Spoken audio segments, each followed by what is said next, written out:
PFC spiritual ప్రేక్షకులకు స్వాగతం. ఈ వారం రాశి ఫలాలు పరిశీలిద్దాం. ఓం వసుదేవసుతం దేవం కంసచాణూరమర్దనం దేవకీ పరమానందం కృష్ణం వందే జగద్గురుం. కృష్ణం వందే జగద్గురుం, అర్జునం వందే జగదేక వీరం. జగద్గురువైనటువంటి శ్రీకృష్ణ పరమాత్మల వారికి, జగదేక వీరుడైనటువంటి అర్జునుల వారి పాదపద్మాలకు నమస్కారం చేస్తూ ఈ వారం గ్రహస్థితిగతులు గోచారరీత్యా ఎక్కడెక్కడ ఎలా ఉన్నాయో చూద్దాం. వృషభ రాశిలో శుక్రుడు, మిథున రాశిలో గురుడు, కర్కాటక రాశిలో రవి బుధులు, అలాగే సింహరాశిలో కుజ కేతువులు, రాహువు కుంభరాశి, ఈ యొక్క మీనములో శని. ఇది గ్రహస్థితి. కాబట్టి దీన్ని బట్టి ఒక్కొక్క రాశి వారికి, ఈ ద్వాదశ రాశుల వారికి ఎలా ఉంటుందో చూద్దాం.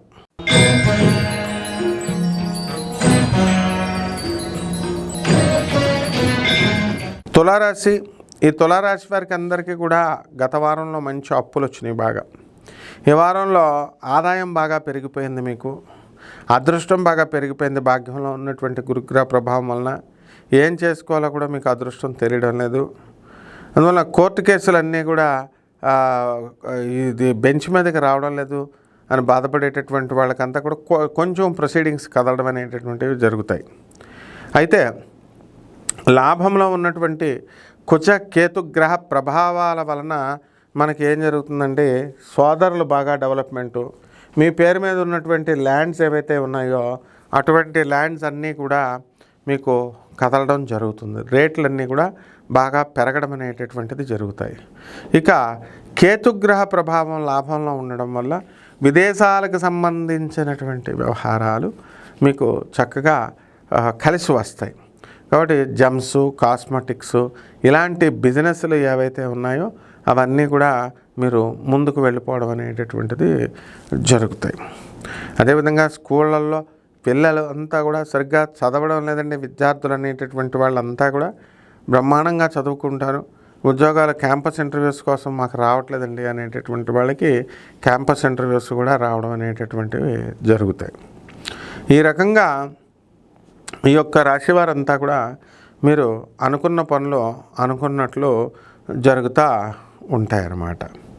కాబట్టి ఈ యొక్క తులారాశి వారికి మరి పొలాలు కొంటారు, ఇల్లు కొంటారు, స్థలాలు కొంటారు. సినీ సంగీత సాహిత్య రంగాలలో ఉన్నటువంటి వాళ్ళకందరికీ కూడా సన్మానాలు జరుగుతాయి. ఎవరికి వాళ్ళే బ్రాహ్మణ సంఘాలు పెట్టేసుకొని, ఎవరికి వారే జ్యోతిష సంఘాలు పెట్టేసుకొని, మెంబర్షిప్లు పెట్టుకొని, ఎవరికి వాళ్ళే నెలకు కొంతమందికి 4-5 సన్మానాలు చేసుకోవడం, బ్రహ్మశ్రీలు వాళ్ళకి వాళ్ళే వేసేసుకోవడం, ఇలాంటివన్నీ కూడా జరుగుతూ ఉంటాయి. కాబట్టి ఈ రాశివారు అందరూ నెంబర్ 1లా ఉంటారనమాట. మీరు కూడా వెళ్ళండి, మీకు కూడా అవార్డు రావడానికి అవకాశాలు ఉంటాయి. ఇక పరిహారాల దగ్గరికి వచ్చేసరికి మనకి ఈ యొక్క రాహువు అసలు చండాలంగా ఉన్నాడు. మరి ఈ రాహువు మిమ్మల్ని అంతా కూడా మెస్మరైజ్ చేస్తూ కన్ఫ్యూజన్ చేస్తున్నాడు. కాబట్టి రాహు జపం చేసుకోండి, రాహు స్తోత్రాలు చదవండి. రాహుకి కిలోంపావు మినుముల్ని, ఆవుపేడ రంగు ఉన్నటువంటి వస్త్రాలనిచ్చి పేద బ్రాహ్మణులకి శనివారం నాడు ఉదయం 8 గంటలకి దానం చేసుకోండి. అలాగే దశమహావిద్యల్లో ఒకటైనటువంటి మహాకాళి అమ్మవారి యొక్క హోమాన్ని మీ ఇళ్లలో జరిపించుకోండి. లేదా ప్రత్యంగర అమ్మవారి యొక్క హోమాన్ని కానీ మంత్రాన్ని కానీ జపించుకోవడం ద్వారా అద్భుతంగా కలిసి వస్తుంది. శుభమస్తు.